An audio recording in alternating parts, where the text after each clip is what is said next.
คนอยู่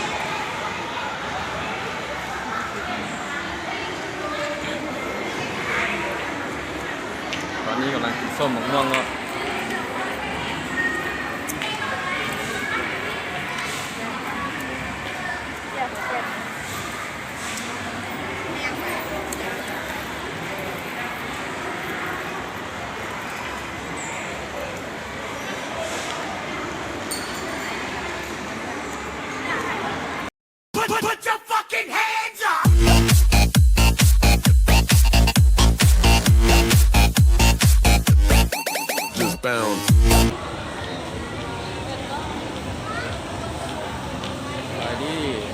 ตอนนี้มันเลาะลิ้นดูไอเต็กเนาะมันไม่ยิงสากลเนาะ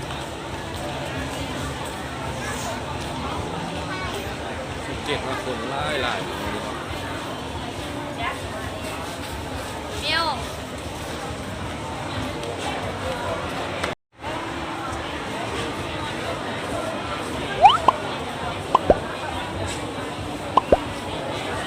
เก็บถึงรถรถหลาย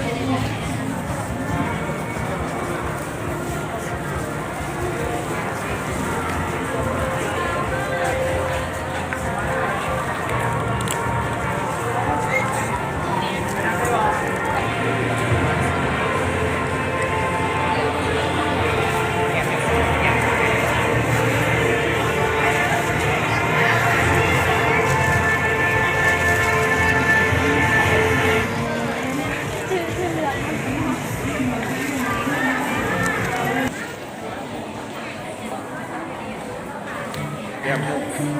บ้านนี้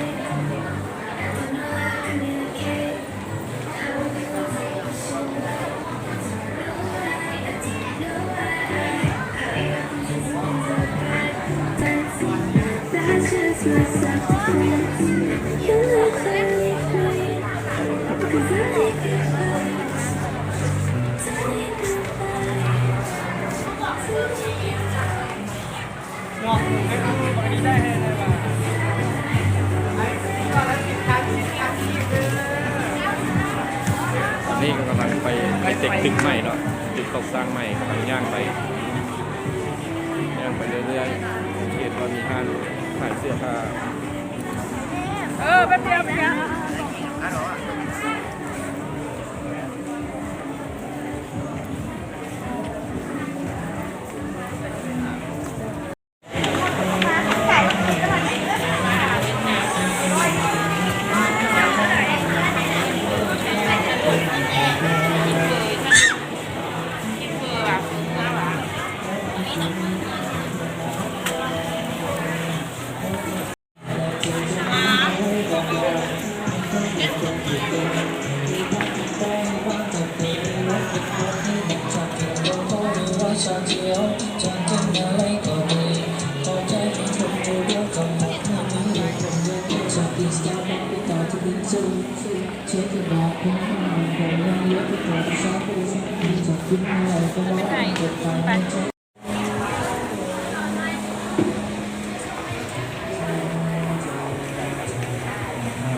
ทางนี้นะ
ชั้นสองแล้วเนาะ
เป็นชั้นสามเนาะ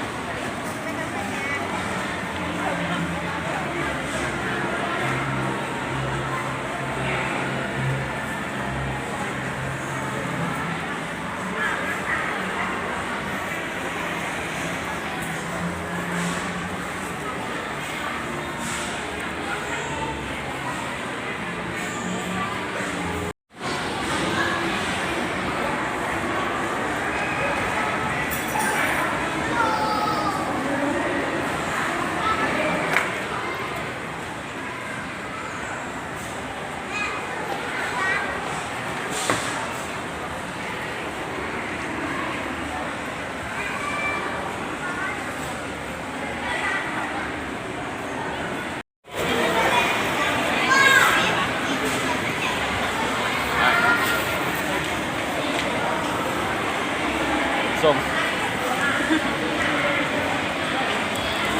โอ้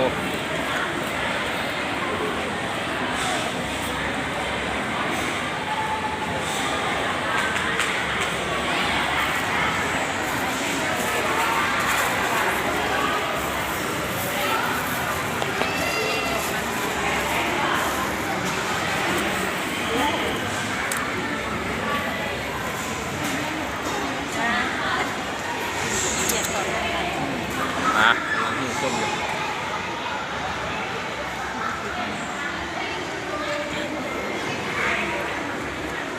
ตอนนี้กำลังกินส้มมะม่วงเนาะ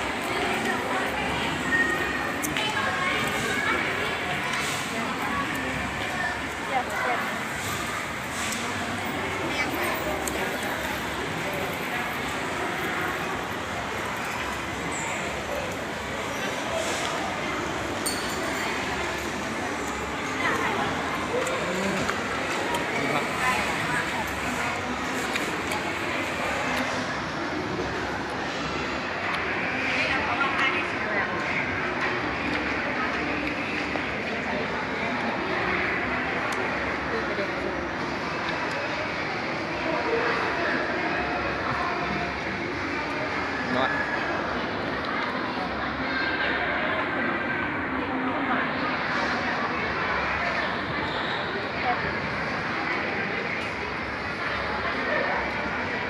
มาลูกครับลูกครับ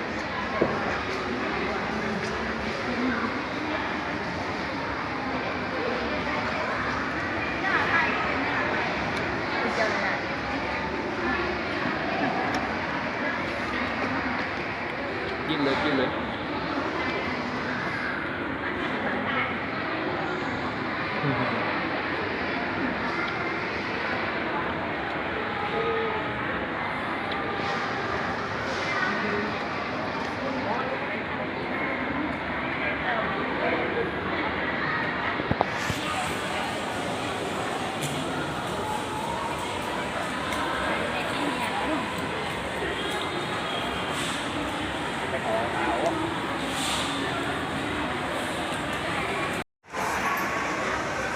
เสียบหลักเอาอีกเอาอีกเอาอีก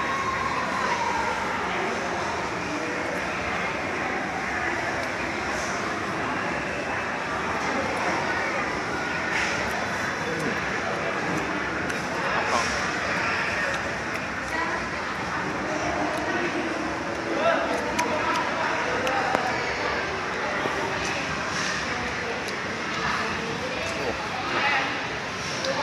ซึกว่าข้างหน้านี่จะเป็นบ่อลิ่นกีฬาบ่อปิงปองเจ้าตีปิงปองเลยนี่เนาะมีเด็กน้อยตีปิงปองอยู่ที่ชั้น3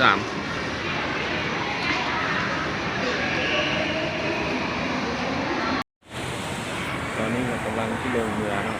ลงก็ชั้น2แล้ว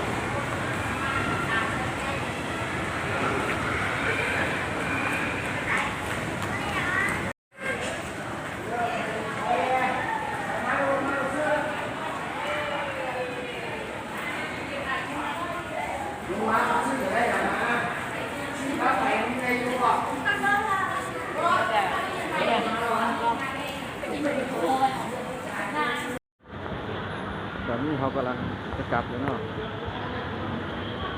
ในฝากกดไลค์กดแชร์กดติดตามให้ทางที่ช่อง YouTube ของเด็กเนาะขอบคุณในไลน์มา บัตรเงินแล้วคนซื้อก็ได้ว่านี่